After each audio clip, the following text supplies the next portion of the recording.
purpose of this hearing is to conduct oversight over the U.S. Agency for Global Media and two of its broadcasters, Voice of America and Radio Free Europe, Radio Liberty. I want to thank the chairman, Chairman Mass, for calling this hearing, and of course the full committee chairman for being here. USAGM's network chain of audience numbers over 420 million weekly viewers. With this large audience, a proud legacy, a mission to share America's story and report news to close society, USAGM and its broadcasters shouldn't be controversial as part of government in any way, shape, or form. It should be a consensus cause that brings the country together and shares our voice with the world. To put it simply, under current management and leadership, we believe that may not be happening. USAGM's leadership has allowed the agency, particularly VOA, to drift into becoming another mainstream media news organization, indistinguishable from NPR and others. That is clearly not the mission we pay for. Let me be clear, merely modeling journalists' best practices is an insufficient justification for an agency that consumes $800 billion plus taxpayer dollars per year. Worse, as a recent report from Chairman McCall makes clear, USAGM's senior leadership has focused not on its critical challenges, but on protecting its favored staff.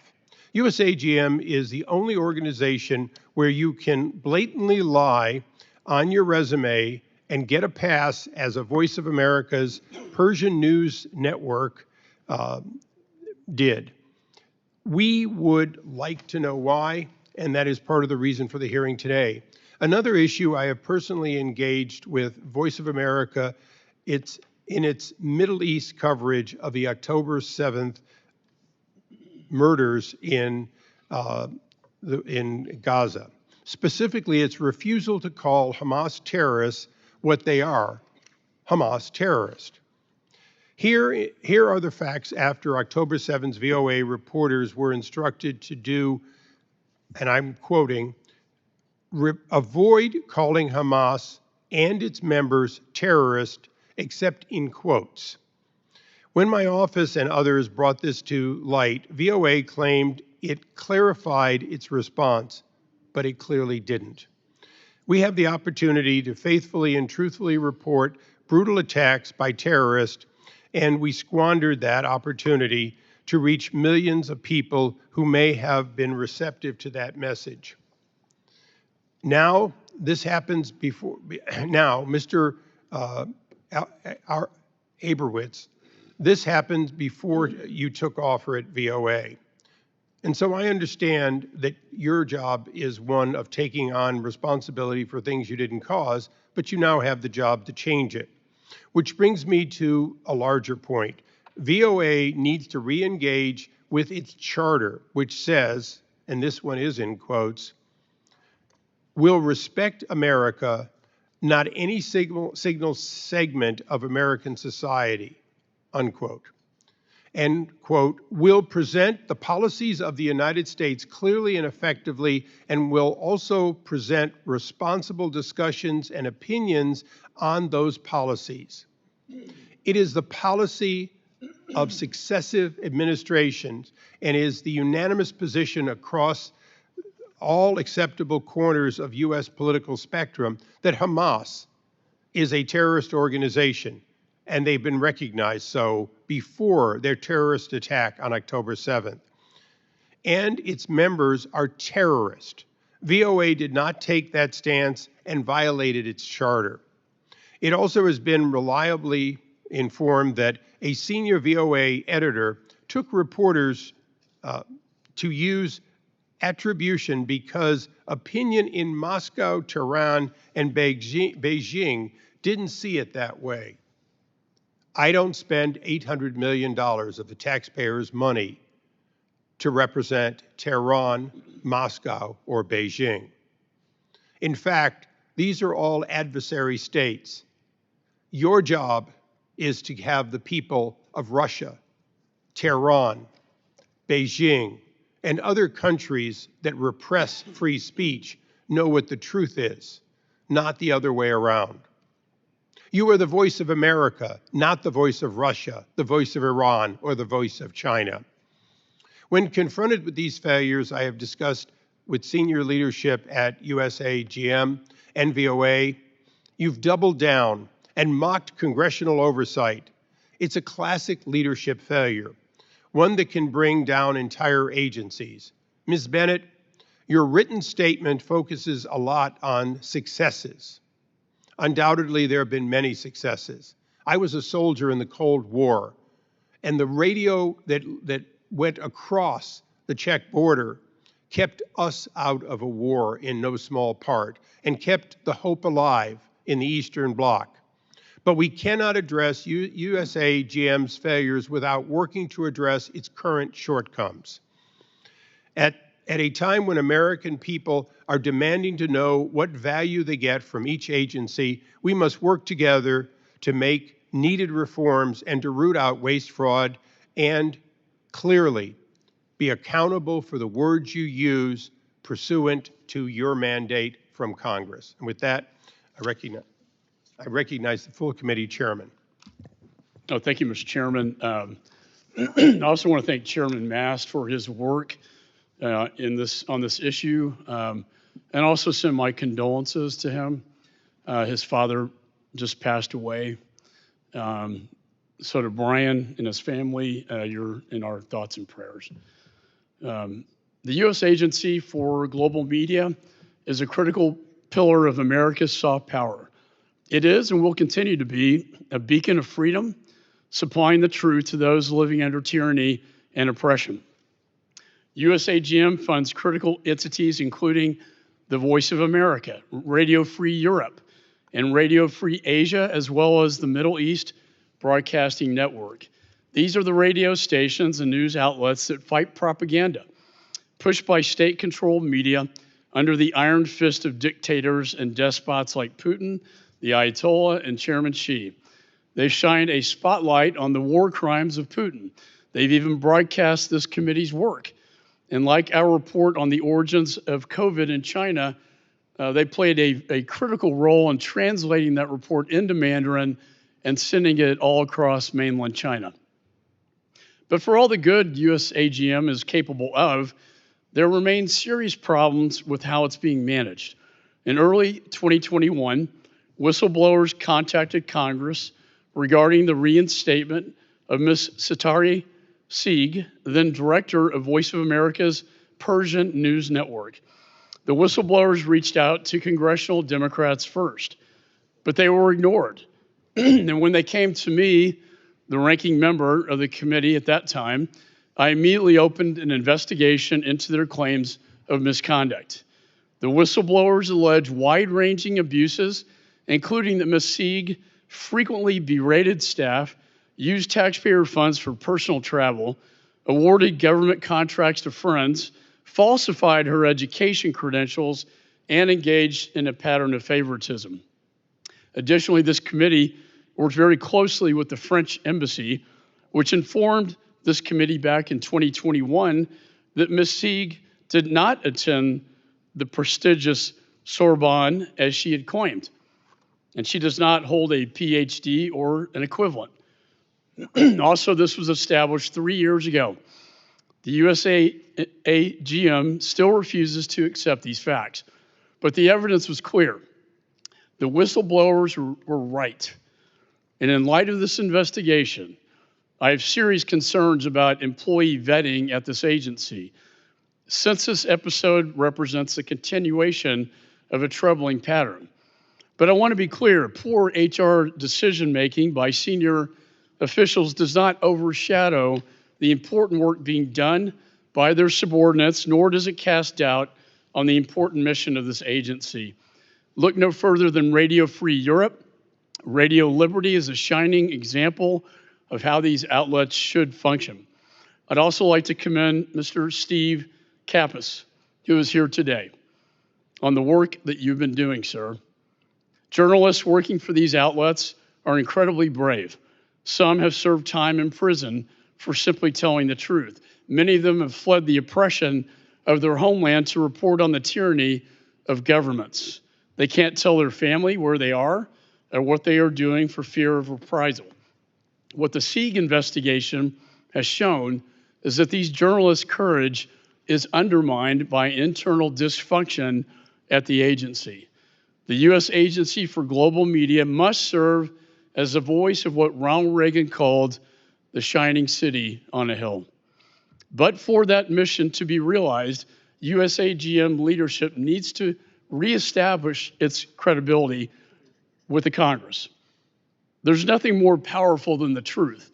When people have the freedom to choose their own destiny, they will always choose freedom. The world is on fire, and now more than ever, they need that beacon of truth from the shining city on the hill. With that, Mr. Chairman, I yield back. Thank the gentleman. We now recognize the ranking member of the full committee, Mr. Meeks, for his opening statement. Thank you, Mr. Chairman. I'm so pleased to see each and every one of you here today. And I'm pleased to join this hearing so that we can receive an update about the important work that's being done by the U.S. Agency for Global Media and the two of the independent broadcasting networks it supports, the Voice of America and Radio Free Europe. Thank you for all you are doing, for each and every one of you, and for being here today. It's so good to see you in the work that you're doing. Now, I must say that this is in stark contrast to the agency's former CEO, Michael Pack, who defied a lawful subpoena to appear before this committee for a hearing about his tenure in September 2020. And at that time, I was the chair, and Ranking Member McCall's concerns were articulated at that hearing about the problematic leadership of the agency under Mr. Pack, and I agreed with him. And that's why I'm so glad to see the new leadership, to see all of you here today, to discuss the work of these important agencies. We all know that the global information space is more active and more contested than it has ever been before. Around the world, we see anti-democratic regimes suppressing the free exchange of ideas and information, intimidate journalists into self-censoring, and control new media technologies and online spaces. And we see our adversaries increasingly working to shape the information space with mis- and disinformation that intentionally twists and obscures facts, including about the United States of America, our people, and our policies. And that is why your work remains critical to our national security. You and all of your colleagues are on the front lines. You are helping people around the world to push back against lies with the truth, to counter malign influence with open and democratic debate, to protect against the undermining of independent journalism, as well as promote the U.S. values and interests, our values. As the global information landscape evolves, your agencies have to meet this critical moment by expanding your reach in emerging media landscapes in places like Africa and the Western Hemisphere, to counter harmful Chinese and Russian narratives that threaten to take root, by advocating for your journalists and stringers who have come under threat simply for their reporting, and in some cases have been jailed for it, and by modernizing your work to ensure that the U.S.-supported broadcasters are amplifying independent news in more languages across more platforms to nourish audiences' hunger for unbiased facts and information. When I travel, we can see that they're looking for unabashed and unbiased facts and information. So I look forward to hearing about such efforts today and about the resources and authorities you need from us in Congress to be successful. We know you can't be successful without Congress working with you. It is unfortunate, in my opinion, that I have to worry at times by my colleagues across the aisle will engage you in a narrow conversation today. The Republican majority has seemed set on obscuring the history of Mr. Pack's problematic tenure, including by reopening an investigation into a VOA employee that Pack lieutenants had once tried to remove. And they tried to do that until federal watchdogs paused the firing and later described as prosecuted due to animus. So let me be clear. If there are ongoing problems or management challenges at any of your agencies, it's your responsibility to deal with them. And I believe you're doing so. And we want to hear more about that. But your role in our oversight of your work should never be to simply peddle a partisan narrative or settle personal vendettas. If our Republican colleagues are serious about the investigations they have undertaken on USAGM and its broadcasters, then they should be transparent and let the facts speak for themselves, including by publicly releasing the transcripts from hours of closed-door interviews with USAGM and VOA officials from which they have repeatedly cherry-picked. So I close this by saying, let's get back to focus on real problems and real facts. The independent journalists you all support around the world risk their safety to report unbiased information, and they deserve no less than our concerted support. So let's get to the facts, and I yield back. I thank the gentleman. We now recognize the chairman, ranking member of the subcommittee, Mr. Crow, for 5 minutes. Thank you, Chairman, and thank you to the witnesses for being here today. The work you and your teams do, often in hostile and dangerous environments, is essential to supporting independent journalism, access to objective reporting, and amplifying American values abroad. That work is as important now as ever in this era of renewed great power competition against Russia and China, a competition that is put into sharp focus this week as our NATO allies gather in Washington to discuss the plan for the threats that we all collectively face. I'd like to start by laying out what I hope today's hearing will highlight today. The first is a point I've already alluded to, and that is the United States Agency for Global Media and the broadcasters and grantees it supports are critical to promoting freedom of the press and countering authoritarian disinformation. Voice of America and Radio Free Europe, as well as other U.S. AGM-supported broadcasters and grantees, provide objective reporting on global news stories and undertake independent journalism in places around the world where that information is hard or impossible to come by. And the fact that it's objective and independent is actually what makes it so strong and effective, and what contrasts it with the disinformation and misinformation coming from our adversaries. So I want to be very clear that it's not the role of this committee to tell you all what to report and how to report it, because that act alone would undermine the credibility, the veracity, and the effectiveness of that information. It would make it just like what our adversaries do. We report the facts. That is an American value, and that is what we're here to talk about. The second issue is the question of resources. I'd like you to help us understand just how important it is for us in Congress to invest in you and give you the tools you need. While malign actors like Russia, China, and Iran are cracking down on independent journalism and are flooding the airwaves with propaganda in their own countries and around the world, we must give you more tools and more resources to combat their malign activities, not fewer. And yet, just a few weeks ago, the majority passed our annual state and foreign operations budget bill that made deep cuts to U.S. AGM funding.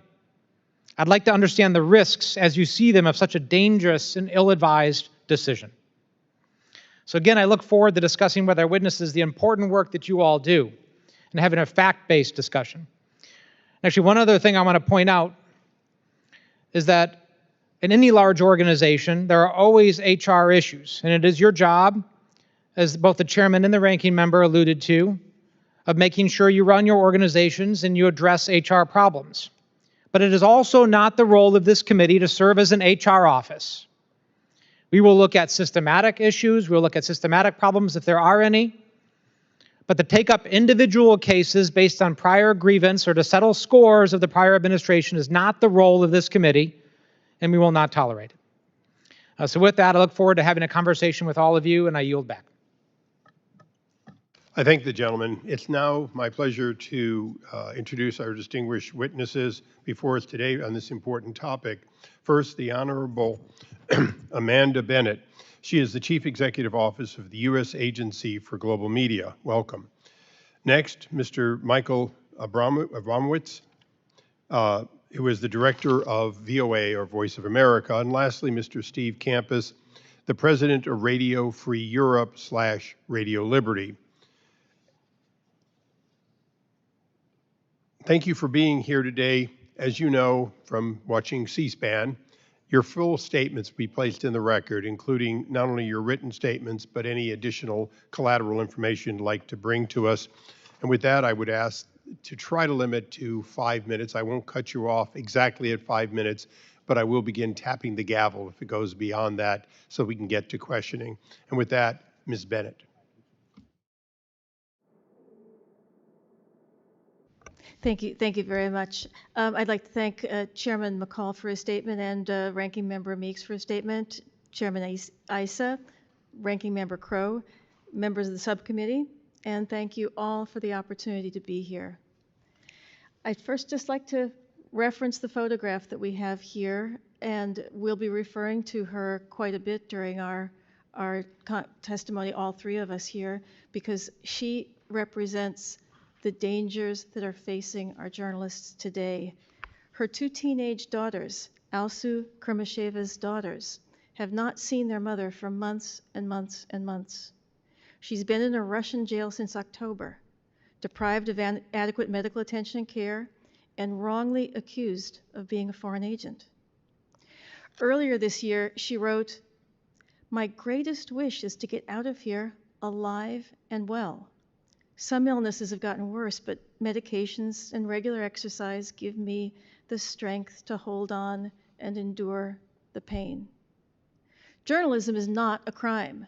Yet around the world, journalists like Alsu are increasingly targeted for just doing their jobs. In Russia, Belarus, Cambodia, Vietnam, Myanmar, Hong Kong, and China, our journalists and their families face enormous risks. Some of them are languishing in prison like Alsu, while others' families are threatened just for the association with objective journalism. And meanwhile, the People's Republic of China is spreading its own distorted message to Asia, to the global south, the US and other Western democracies, and Russia is following suit. Disinformation by our adversaries, compounded with censorship of the truthful reporting, presents an urgent national security risk to the US. Many see this terrifying trend and conclude that democracy has already lost the information war. We don't think that. USAGM and our entities, the Voice of America here, Radio Free Europe, Radio Liberty here, the Office of Cuba Broadcasting, Radio Free Asia, the Middle East Broadcasting Networks, the Open Technology Fund, and the Frontline Media Fund were all built just for this moment. To power our mission, I have prioritized building a culture of trust and clarity among our workforce since day one. I've led with transparency, improved operational efficiency, and invested in the public servants who make our mission possible. And this approach has led some tangible results, including the fact that we've gotten our very highest ever rankings in the Federal Employee Viewpoint Survey, a survey in which we've been noted for being at the bottom of the barrel for years and years and years. For the first time, we're noted among the most improved. And it's only up from here. The federal board, the International Broadcast Advisory Board that joined us earlier this year, and its members are already expanding our capacity to advance our mission. And together, we've taken steps to protect the entity's editorial independence, to ensure their competitiveness, strengthen journalist safety, and secure top leaders across our agencies. And as a testimony to that, I'm proud to be here with two of our newest leaders, Radio Free Europe, Radio Liberty President and CEO Stephen Kappas, and VOA Director Michael Abramowitz, who were chosen in harmonious cooperation among the board of Radio Free Europe, Radio Liberty, the IBAB board, and the CEO, and all of us agreed that these two gentlemen are really the extraordinary choices for this job.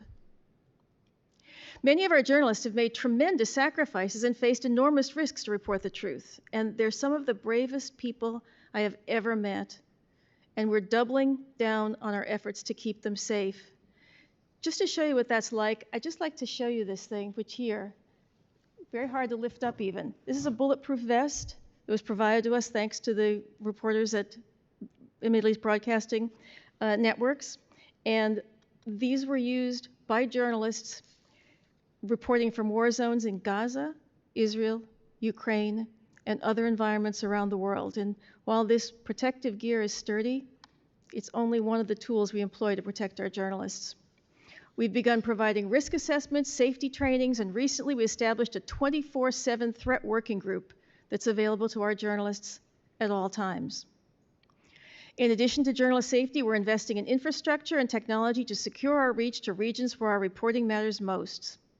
We recently launched the Frontline Media Fund to incubate and advance new approaches to distributing content, identify opportunities for savings, provide surge capacity during crises, and champion journalist safety and security. And as part of the FMF, we plan to launch the Global News Service this year, which will directly compete with an existing similar news service that has been operated by China for years. We are going to create one here in the USAGM. The Global News Service is a transmission and translation hub that will revolutionize how we curate and promote stories by our entities in Mandarin, English, and eventually in many other languages. We're also pursuing a new headquarters for our agency in VOA, and moving into a modern building will save us over $100 million in taxpayer dollars over the course of our anticipated 15-year lease, securing cost savings that can be reinvested in our mission, particularly in updating our technology to make sure that we are more competitive with the technology used by our adversaries to preserve and extend our reach for the future. You know, this hearing refers to management successes and failures, but with a mission this critical, failure is not an option. We're winning in the global information war. We're currently winning, but we're going to lose if we miss an opportunity to invest in our future, and we cannot succeed without your support. Thank you. Thank you. Mr. Abramowitz. Thank you, Congressman Issa and Ranking Member Crow, and I want to thank Chair McCall and Ranking Member Meeks for your opening comments. And I really appreciate the opportunity to testify today. I was sworn in less than 3 weeks ago as the new VOA director after nearly 8 years as the president of Freedom House, where I had a firsthand appreciation of the impact and the global reach of authoritarian governments. When others asked me why I wanted to lead VOA, the answer was simple. I love the mission. It is a true privilege to take on this role during an age when propaganda is spreading globally and fact-based journalism is under dire threat. VOA is a critical bulwark against the accelerating efforts of authoritarian regimes to spread lies and disinformation. VOA is a vital source of trusted news and information in large parts of the world without access to reliable and independent news.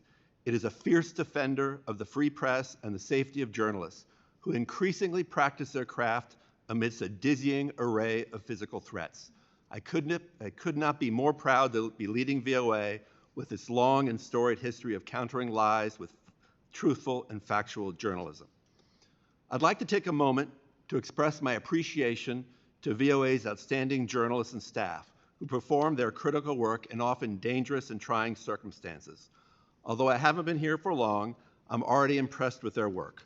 On just my 4th day at VOA, I stayed during the evening to watch the news teams cover the Trump-Biden debate, and thanks to Voice of America's live simultaneous translation, speakers of Russian, Mandarin, Farsi, Urdu, Spanish, Ukrainian, Dari, and Pashto were able to follow the debate live and speakers of 40 other languages were able to access honest, fact-based coverage of the debate presented from Washington by a time-tested American media organization with a legal mandate to be accurate, objective, and comprehensive.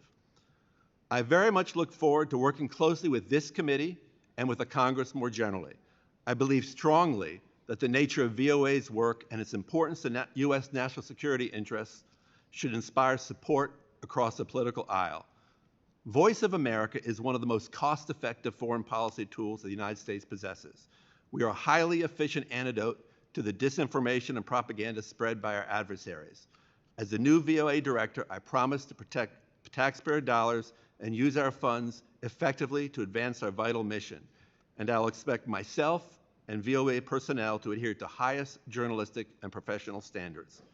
I'm eager to sit down with this committee to get your best ideas for how we can strengthen VOA in its ability to carry out this vital mission. I also look forward to working with my colleagues at USAGM and Radio Free Europe, Radio Liberty to find ways to better collaborate and coordinate our efforts. With China and Russia doubling down on information warfare, it is essential that VOA and the other networks work closely together to create synergies and avoid duplication. It is early in my tenure, so it's probably a little bit too early to provide definitive plans, but my aspirations for VOA are straightforward. I want to ensure that the agency continues to be the leading international broadcaster, providing factual and impartial news and information to international audiences, especially those living under tyranny. VOA will rebut misinformation and disinformation, whatever the source, and in addition, we will tell America's story to the world. And as our charter mandates, we will represent all of America, not any single segment. And in so doing, we will counter malicious narratives spread by state-sponsored media, extremist groups, and other actors. We will also present our content in a way that is relevant to the diverse audiences we serve around the world. VOA, like many other news organizations, faces an urgent challenge of building audiences in places where young people have turned away from traditional news sources. We need to win them over with stories that are interesting and meet them where they are, on their cell phones and social media feeds and in the languages they speak. Thank you again for the opportunity to testify today, and thank you for giving your time and energy to an agency that was vital in America's efforts to win the Second World War and the Cold War, and that remains just as vital today in meeting today's challenge of defeating authoritarianism. Thank you, sir. Thank you. We now go to Mr. Kappas. Thank you, Chairman Issa, Chairman McCall, Ranking Members Crow and Meeks, the distinguished members of this subcommittee, including Chairman Mast. Thank you for hosting this important hearing and inviting me to speak today. Radio Free Europe and Radio Liberty is a media organization with a proud history and a very bright future. It reflects the values of the American people through congressional and taxpayer support and through its independence and the desire for freedom for more people in the world. RFERL is unlike most any other news organization. Everywhere we work, we're in the thick of it. Our news organizations parachute in, while other news organizations parachute in to cover a story a day or two and then go back to their safe homes. Our people are already home. They're firmly in place in some of the most difficult, dangerous places imaginable. There, we operate with a dedicated commitment to serving people as surrogate broadcasters, reaching people in their local languages and dialects, offering a dramatic alternative to state broadcasters' well-funded propaganda machines. We offer something completely different. It's called the truth. And just yesterday, the truth is, all of us watched in horror as a children's hospital was bombed in Kyiv, Ukraine. Our extraordinary Ukraine service is comprised of nearly 200 people based in Kyiv, Lviv, and on the front lines. And so there were some of the first people to show up at the scene. They rushed from their bomb shelter studio in the parking garage in Kyiv, and what they found was horrific. The video they captured was instantly shared around the world and seen by millions. Even the Ukrainian Ministry of Defense shared our video on their sites, and the truth went viral, and it was funded by you. This is how we compete with the Russian version of this war. And yes, we do all of that kind of frontline reporting in Ukraine, but we also do investigative reporting.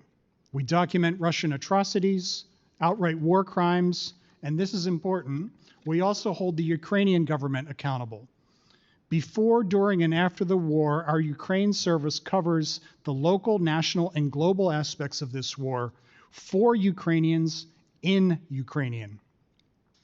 I've spent my entire career in American network newsrooms. I'm the former president of NBC News, but nothing has been as important as the work that I'm doing right here, right now, as the president of RFERL. These days, I work side by side with journalists dealing with issues of life and death. For example, a young Iranian journalist on our staff, Parisa Sobati. She is winning awards for her podcasts that connect young women of her age inside Iran who are facing oppression and terrible abuse just for being a young woman inside Iran yearning for freedom. RFERL has unsurpassed street credibility and brand equity in this region. We might still have the word radio in our name, but these days RFERL is a powerful multimedia company that reaches 42 million people across 11 time zones every week. That success is good, but it is hard-earned, and our opponents are well-funded. Consider this: China, Russia, and Iran outspend us by many billions, and they're not constrained by the truth. In contrast, RFERL is funded at a modest $142 million a year. We are outgunned, but we will not stop. Without us, Iran, China, and Russia will be very happy to fill the void, and we can't let that happen. We are a thorn in the sides of these dangerous regimes, and so they pass new foreign agent laws. They label us extremists. They call us undesirable. If our work wasn't effective, they would simply ignore us, but they don't. We clearly are a threat to them, so they go to great lengths to silence us. And the same goes for our colleagues on democracy's front lines in places like Taiwan with our colleagues from Radio Free Asia. And with thanks to the Open Technology Fund's circumvention technology, we reach inside closed societies. As I said, when all else fails, they imprison our people. As we sit here today, 4 of our colleagues are imprisoned. Amanda mentioned one of them. Alsu has been held in Russia for nearly a year. Our colleague Vladislav is imprisoned for more than 3 years now in Crimea. Ihar and Andrei are locked away in Belarus. In fact, Ihar Losik has been held incommunicado in Belarus for 505 days now. He's been forced to divorce his wife, separate entirely from his beloved profession and his family. Simply put, his life has been destroyed because he worked for us. I'm going to conclude with the words of a famous Iranian women's rights activist who's been recently freed from prison, who wrote to us, "Say hello to all of the Radio Farda colleagues. Your inclusive coverage is rare and very much appreciated inside the female section of Evin Prison. We want to do more. Why? Because all that we hold near and dear and as inherent fundamental human rights is at risk. We are at an inflection point in the world. In the past, during the Cold War, when the Berlin Wall fell, during 9/11, and as Russian aggression surged, RFERL has been there to bring home the truth to the darkest corners. We can't abandon the people who view RFERL as lifelines. It's worthy of your continued support. Thank you very much. Thank you. We now go into 5-minute sessions, alternating between the majority and minority, and we'll begin with Mr. Perry first for 5 minutes. Thank you, Mr. Chairman. Ms. Bennett, I'm sure you're probably aware that the oversight of your operation has been something that of great bipartisan interest for this committee for some time, active for years now, and I can't say that we're openly thrilled about the cooperation from your predecessors, and we hope it's better under your tenure here. Issues include, as you know, decades-long security lapses, a partisan bias, improper hiring practices, and abuse of visa programs, which are very concerning to us. Very concerning. We've got a wide open border, known terrorists coming through, criminals, and our national security is at stake, and the abuse of visa programs and the lack of fidelity regarding security clearance is problematic to us. And so you'll have to forgive us if we remain skeptical about USAGM's competence and trustworthiness. Mr. Kappas, your eloquent talk made us think about the voice of America and USAGM of days past, but not of days that we've seen recently. And we'd like to change that. Clearly put, and simply put, you're to serve the long-range interest of the United States of America and its citizens. During your tenure, ma'am, as director, according to various VOA reporters, you and other agency officials halted a live interview with a known Chinese dissident after Beijing allegedly complained to the State Department. And then VOA fired the journalist conducting the interview.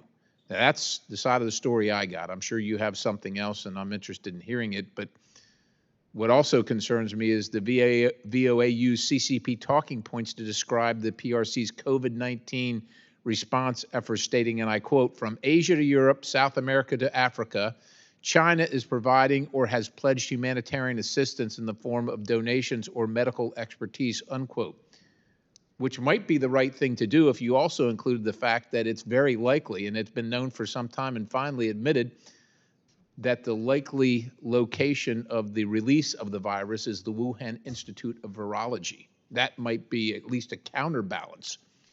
But we're not here to do Beijing's bidding for sure, and certainly not use the taxpayers' money to do that. I'm wondering, and this is another subject, but along the same line, do you, ma'am, consider Hamas as a terrorist organization? Is Hamas a terrorist organization? I'm a head of a federal agency. I know, ma'am, you are. I will accept the definition that's given by the United States, which is designated Hamas as a terrorist organization. Okay, so Hamas is a terrorist organization. You agree, and therefore its members are terrorists. Yet, seen a memo, an internal VOA guidance after the October 7th attack by Hamas directed VOA staff to avoid calling Hamas and its member terrorist, except in quotes. Why would that be? That was a personal opinion by someone that circulated around. It was not by any means the policy. The policy is to be careful about the use of the word terrorist with Hamas or any other group, but to use it as it is appropriate. And this is one situation where artificial intelligence really enabled us to shed light on an important situation in response to letters from both sides of Congress. We used artificial intelligence to look through all our languages and look at that's great, ma'am. I appreciate that, but let's just drill down that on that a little bit. So Hamas is a terrorist organization by the definition of the United States government. You agree, therefore its members are terrorists, and you're saying you're using artificial intelligence to determine when it's appropriate. So tell me when it's not appropriate. No, sir. You said we used artificial intelligence to determine all the instances in which we did use the word terrorist in describing Hamas. We used it frequently. We sent a graph of all the instances to the members who wrote the letters to us. We have used it frequently. We've used it in quotes. We've used it out of quotes. We've used it in quotes. When does it go in quotes and when does it go out of quotes? There's very widely used standards as to how it's used, and people, the journalists are using their own determination as to whether or not it's appropriate to use it in quotes or not quotes. But we use it in both ways. But the journalists work for you, and you work for the United States citizens, and Hamas is a terrorist organization designated by the United States of America, attacked Israel, and the free world, or the world that wishes to be free, is counting on you to call the balls and strikes, not equivocate whether Hamas is a terrorist organization that slaughtered Jewish individuals without cause. And that is why many of us have pause about funding your organization, because if we can't count on you to have the correct judgment regarding such an egregious occurrence, well, the American taxpayers don't want to pay for that. I yield. I thank the gentleman. We now go to the ranking member for his 5 minutes. Thank you, Chairman. Ms. Bennett, I want to pick up where we just left off here because there is just some facts and then there are things that are not facts. I'd like to give you a minute or two to actually explain the facts about how your organization has treated the reporting on Hamas and its designation as a terrorist organization.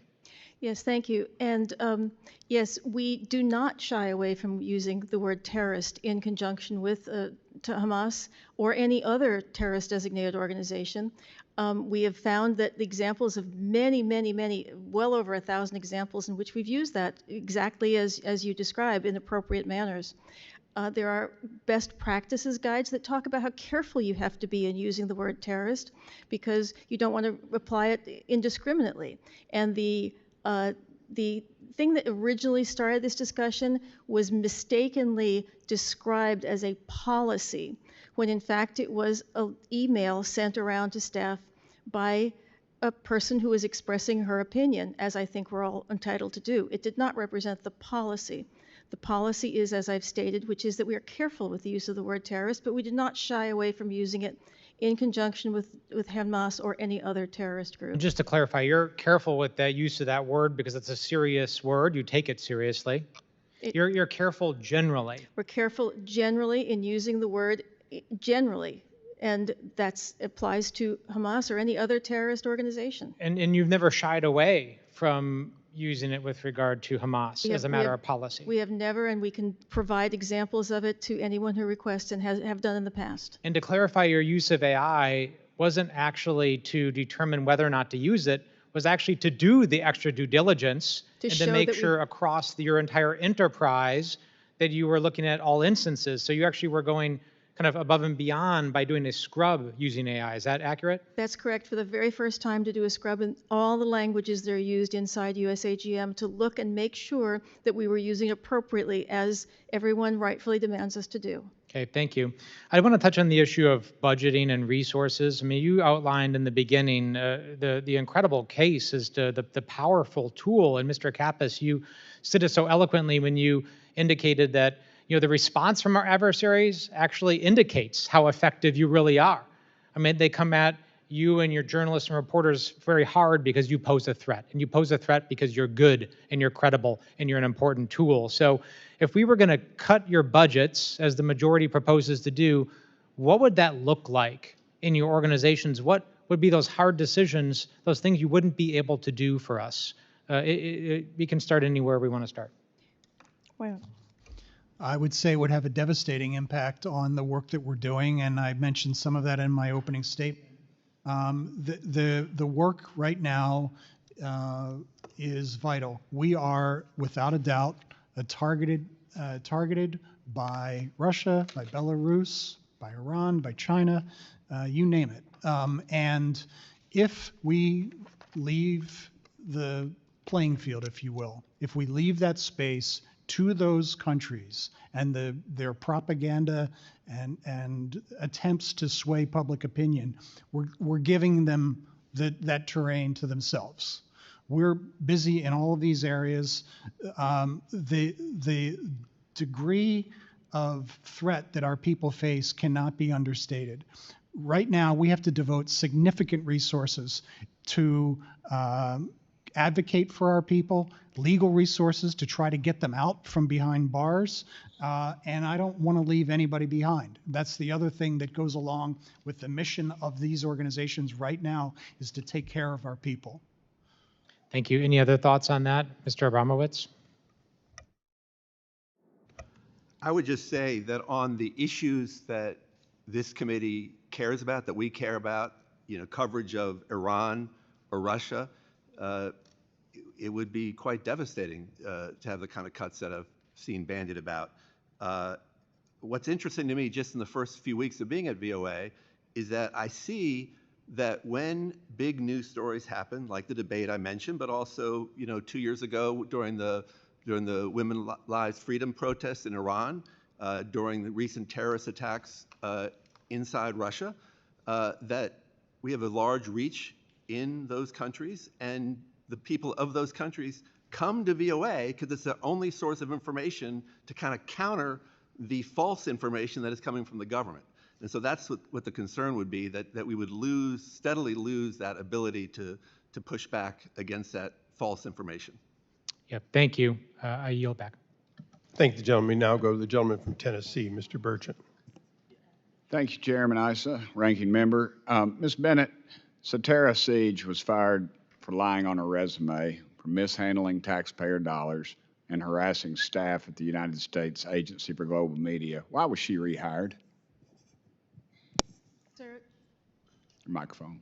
Sir, that whole issue has been thoroughly overseen. I have great respect for the oversight capabilities and responsibilities of this organization. It's been thoroughly overseen over a period of 3.5 years, including all the issues you mentioned there. I hope that we are able to, as a conclusion was drawn, a report was issued. I'm hoping that we'll be able to work in partnership with your committee in oversight of the important things that are now facing us. So, well, ma'am, do you have any comment on that? I mean, I know there's a public statement that was issued following the Foreign Affairs Committee report. I mean, so you clearly have no problem with commenting on the matter. I'm just wondering, why was she rehired?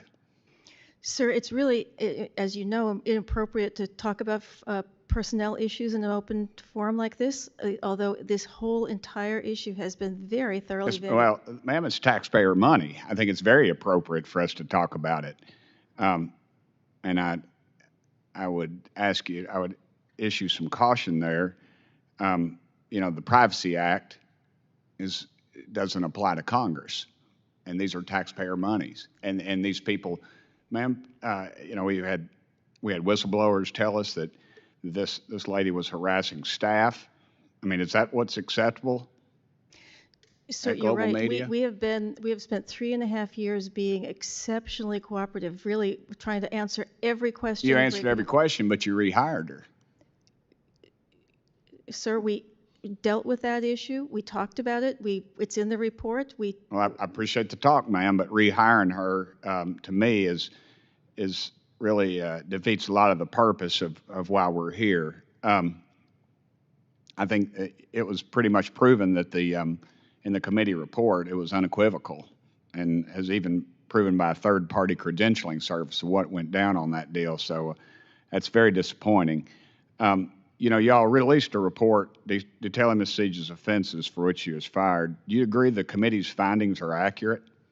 Sir, we don't always agree on everything the committee finds, but we nonetheless have great respect for the committee and its oversight responsibility. And I can appreciate the lawyers giving you that answer, ma'am, but the evidence in the report that relates to her lying on her resume was verified by a third-party credentialing service. I mean, how do we go out here and tell people that we're hiring and some people that we're letting go that, well, we'll make exceptions for certain people because of whatever reason, and when they lie or they harass employees or other things, or there may be some financial dealings that we're not sure of, that we keep these people on?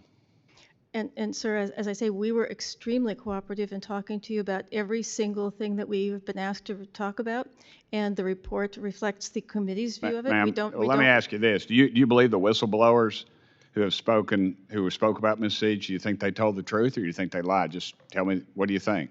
Sir, that's not for me to talk about whether a person lies or tells the truth, sir, but I would like to say that we don't agree with everything that the report says. Nonetheless, we respect the oversight capability. Ma'am, she mishandled over $1 million in taxpayer money.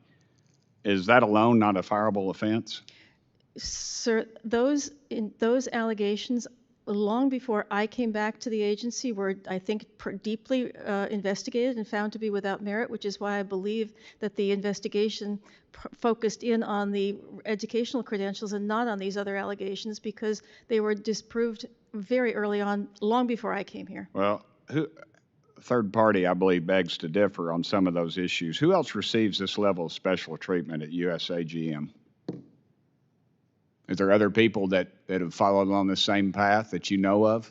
I'm not sure what level of special treatment they're asking about. Well, ma'am, if there's a misappropriation or mishandled $1 million in taxpayer money, that seems to be something I would think we'd be concerned about, and it's very concerning to me when I talk to people about the level of trust in government and their lack of trust when things like this occur, I think it's pretty evident why they do not trust in government, because we're not managing our money and we're throwing it around. And this needs to change, and I believe it will be changing very soon.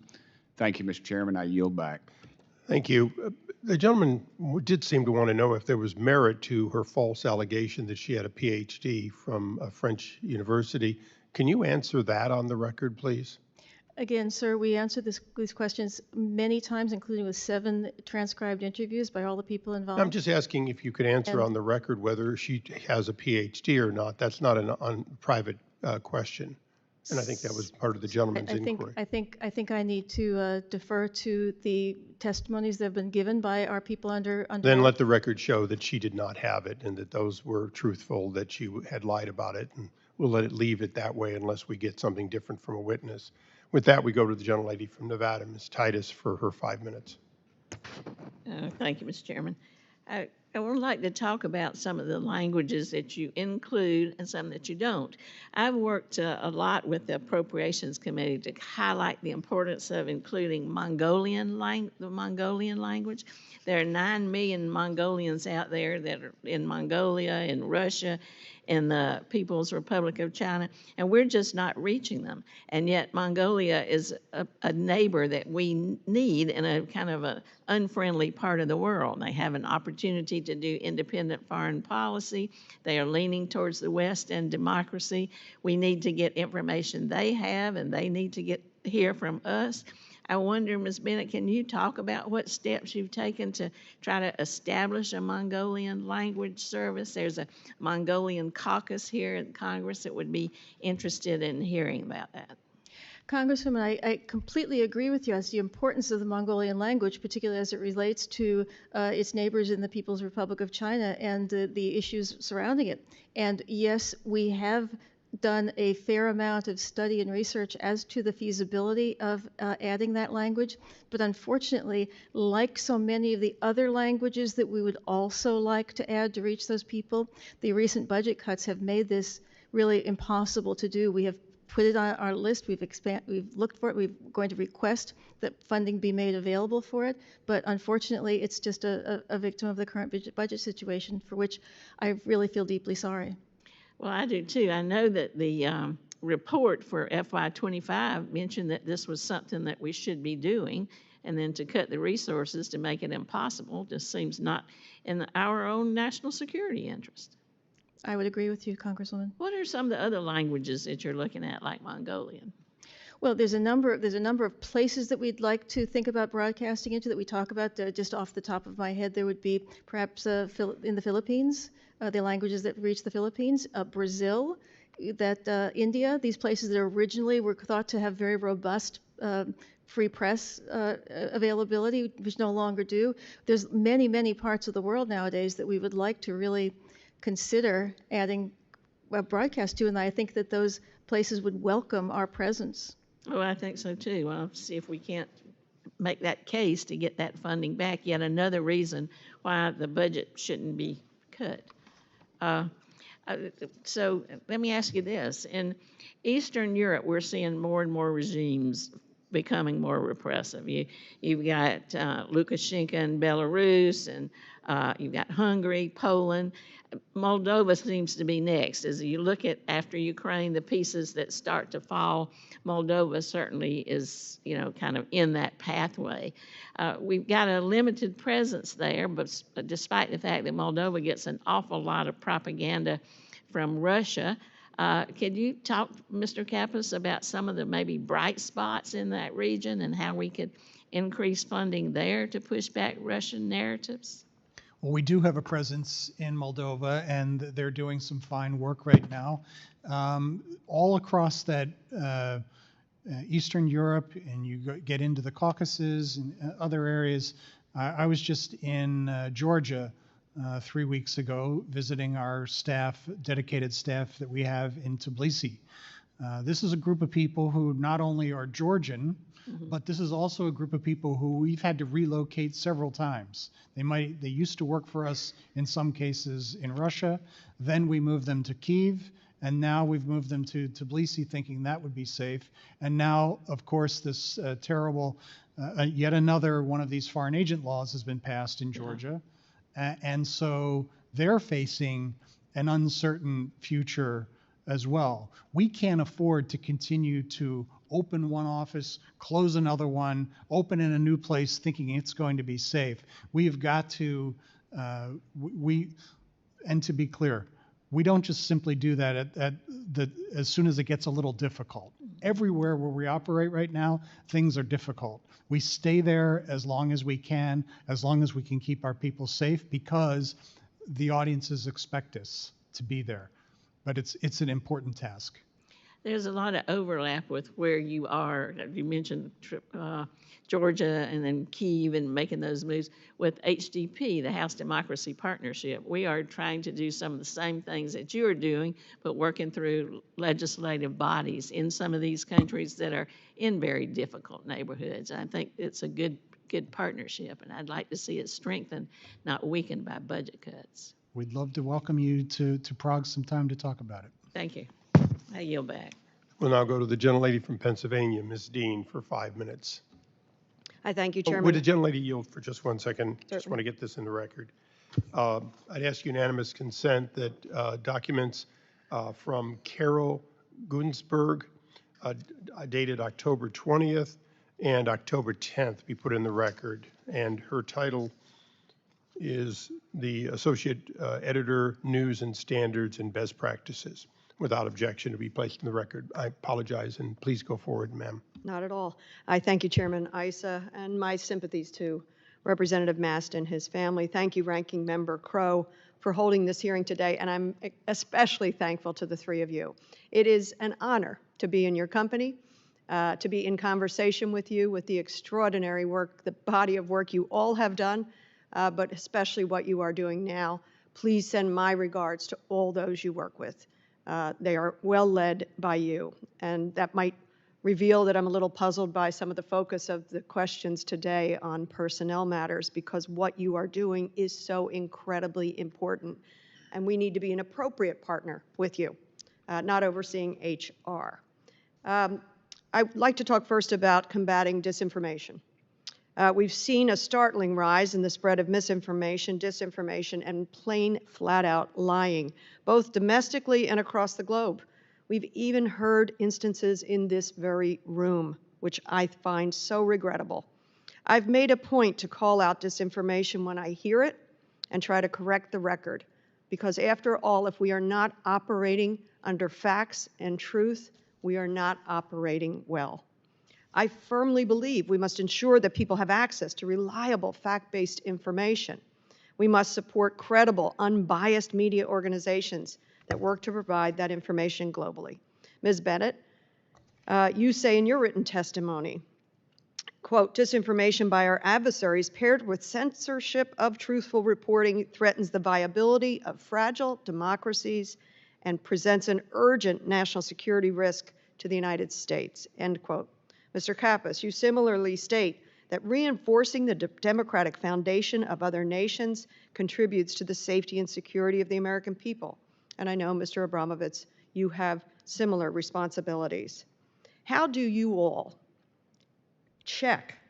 How do you use your organization appropriately to check and combat disinformation, particularly in those areas where we see vulnerable democracies at risk? I'd like to cede to my colleagues, but first to say something as basic as the fact that without VOA, without Radio for Europe, there are big parts of the world that would not even know that there had been a Russian invasion of Ukraine, because the Russians were saying there had been none. These are the only two sources of truth in that matter in very large portions of the world. So perhaps you two would like to talk about it. Thank you. Sure.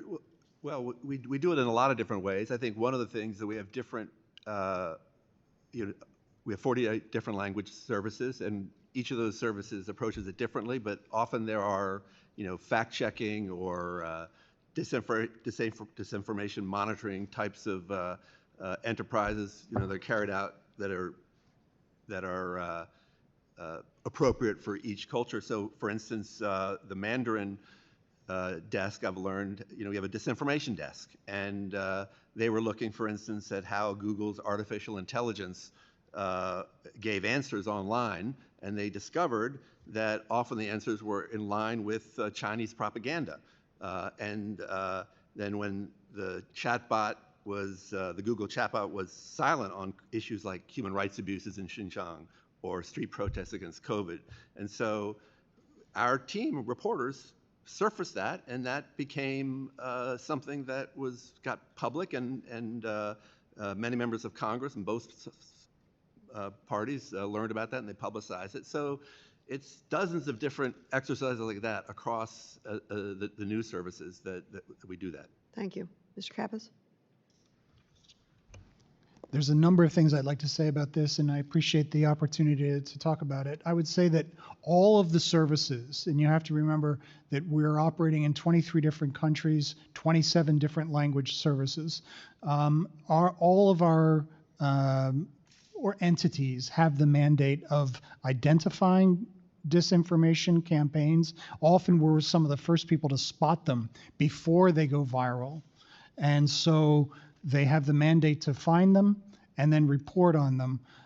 You can see examples across the board of all of our services doing incredibly important work in this. I think there's a misperception that our job is to simply be propagandists on the other side. Nothing could be further from the truth about that. We have a mandate to present the truth. If we are viewed as simply a mouthpiece for the United States government or for just being the flip side, being propagandists, then I can't think of a quicker way for all of us to be deemed irrelevant by the audiences that we're trying to reach. So we don't play games with the news. That's the most important thing that I would say that would be a takeaway, I would hope, is we don't play games with the news. We report what's going on, and that's the mission. I thank you for that fine, diligent filter, and it's so desperately connected to national security for us, but also globally. So thank you, and especially thank you for the reporting at the Children's Hospital yesterday. Extraordinary. Thank I yield you. back. I thank the gentlelady. I'll recognize myself now.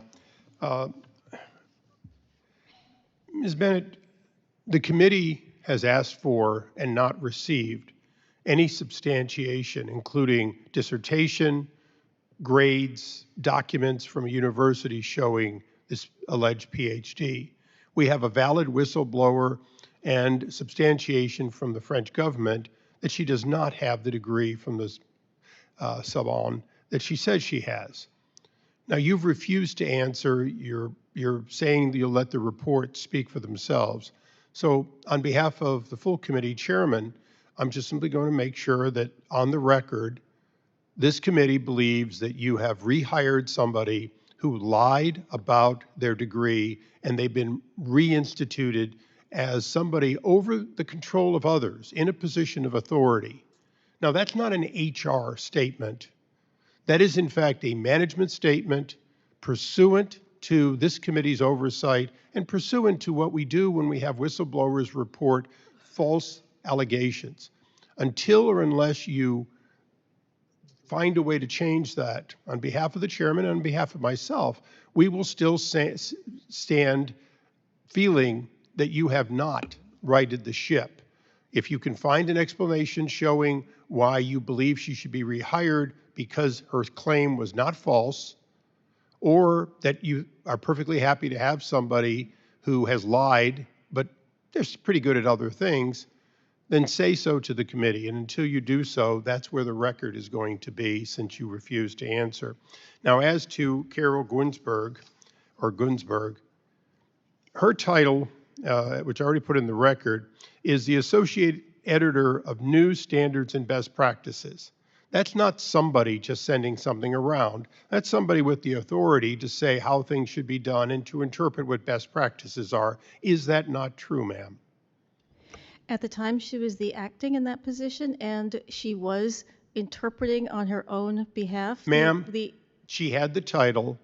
Acting gives her the title and the power. So my question to you is, wouldn't you have to agree that when someone sends something around and they have the title that says they, in fact, are the interpreter and the boss when it comes to news, standards, and best practices, that that's not just, as you said, somebody sending something around. That's management making a statement telling people not to use Hamas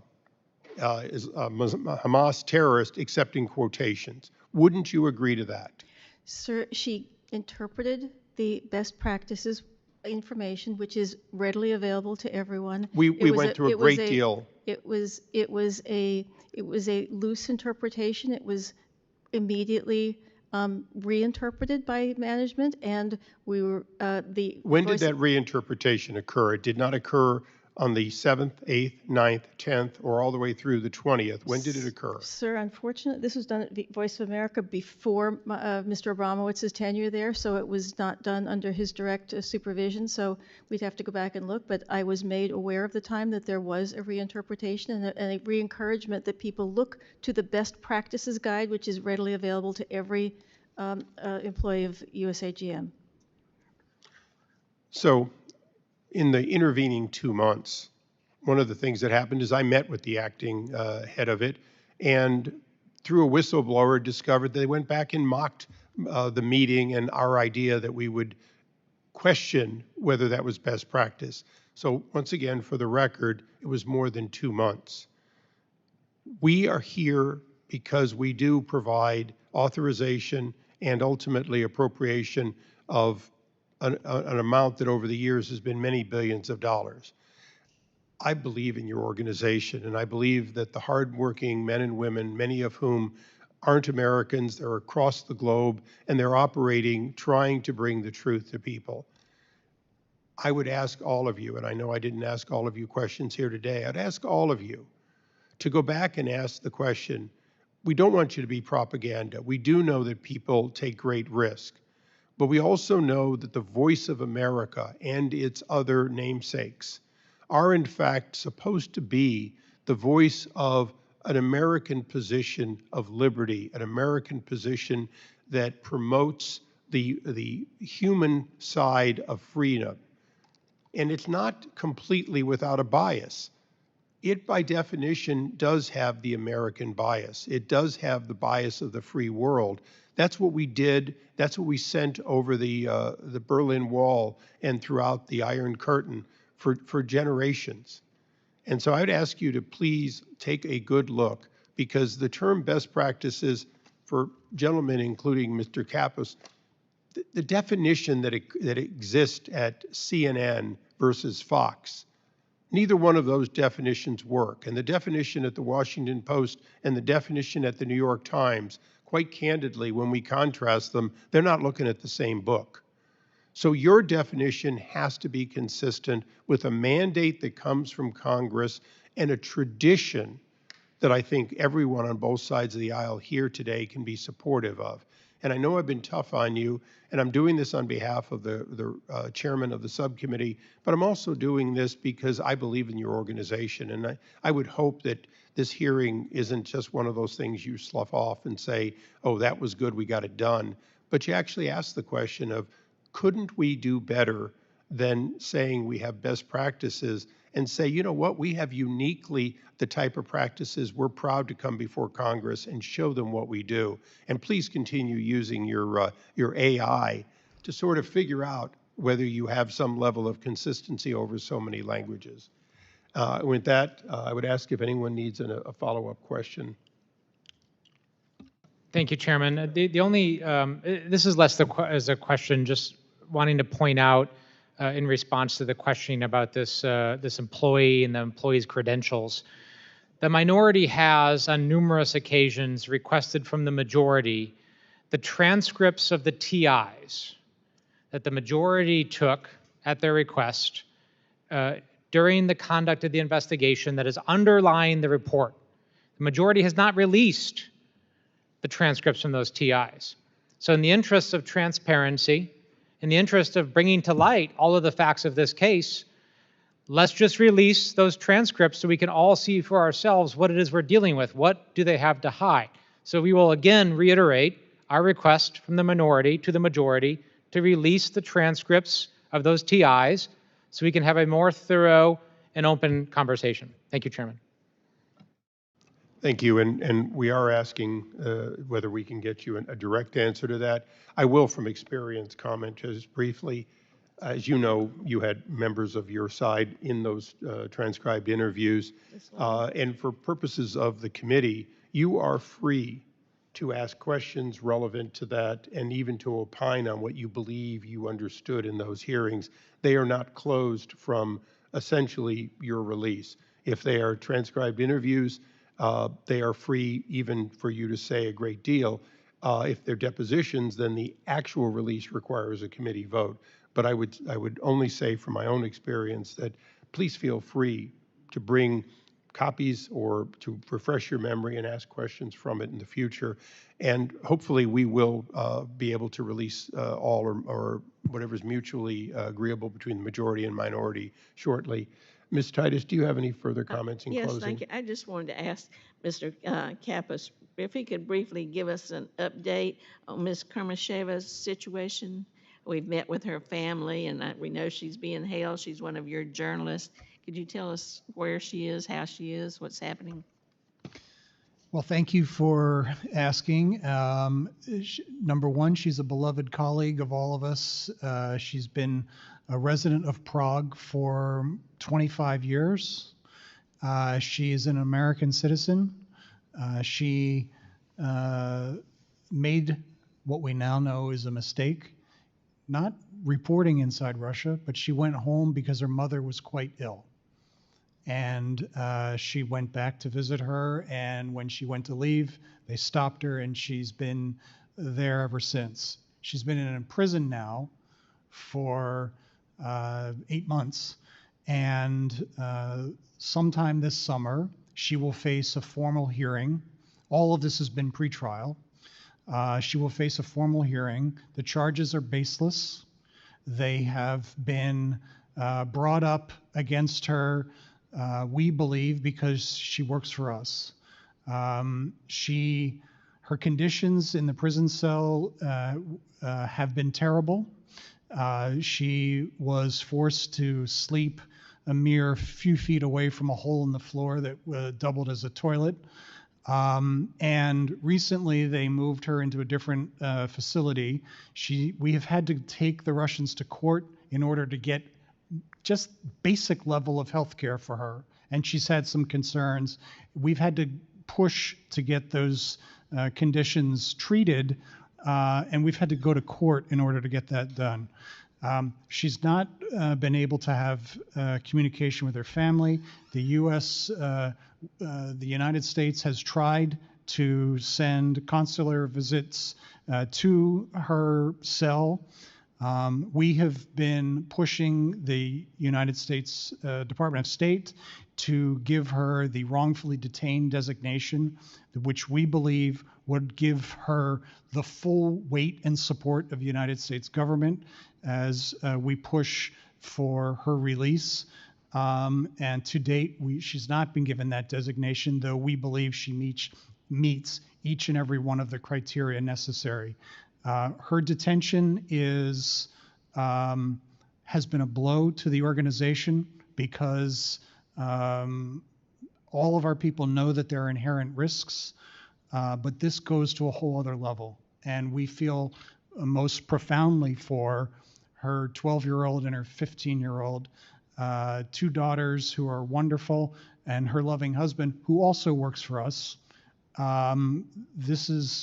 It's cliche to say that a workplace is family. This is family for us, and this hits awfully close to home. Is there anything we can do to call on the State Department, see if we couldn't expedite that designation? Chairman McCall and this committee have already held hearings about all of the Americans who were wrongfully detained, including Paul Whelan, including Evan Gershkovich, and Russia is using this as a political tactic, grabbing Americans as they can and see what kind of a price they can get in exchange. It's a hateful tactic, and it happens to have caught up one of our colleagues in the process.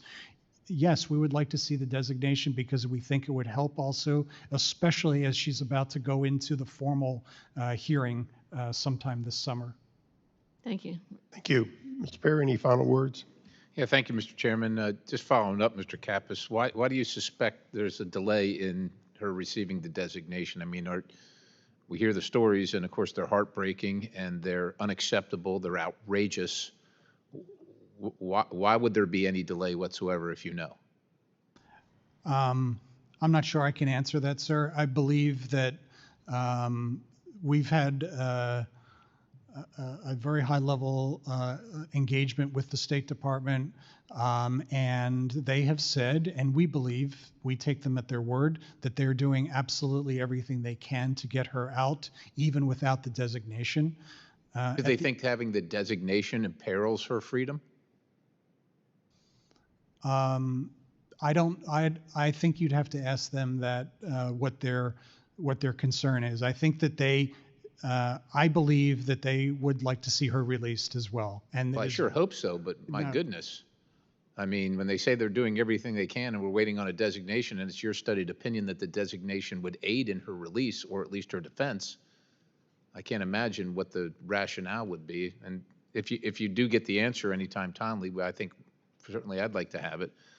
Let me just one more question, Ms. Bennett. You might not really be aware, but back in the summer of 2020, OPM published a report questioning long-running issues with the way USAGM used its delegated authority to conduct background investigations for eligibility for access to classified information. Now, the MOU lapsed in 2012, which is quite a long time from now, but USAGM simply just continued to conduct background investigations for literally several years after that. Is USAGM still conducting background investigations for potential USAGM employees under delegated authority? We are on the verge of getting back our authorities. We have handled every single thing that's been asked of us. I think there's only one issue left open, and we expect to get our delegated authority back within, I think, the next 30 to 60 days. Okay, and who's conducting the investigations currently? ODNI? ODNI is currently conducting them. I believe that's it. And would you commit to providing the documentation regarding your eligibility when you receive it so that we have that? Yes, absolutely. And I'd just like to correct one piece of misinformation. There's a misunderstanding that our employees have access to classified information. These are not people these are journalists. They report news outside just like every other journalist. They have no access to classified information, and therefore their security clearance does not need to reflect that. Well, I didn't make that assertion. However, in past investigations, it was pretty clear that there were employees of USAGM with security clearance. I'm not saying under your command, but there were employees that had received the clearance that should not have received the clearance, if nothing else, for the fact that USAGM was not qualified and was not authorized to conduct the investigation, yet the clearances were granted. And that's, again, this is a dangerous world. We've got a wide open border. We've got known terrorists coming into the United States of America, and we can't be too careful. And so it's important that not only that we're conducting the oversight, but that you're watching that and understand that we're aware of that issue, and we don't want that issue to be replicated ever again.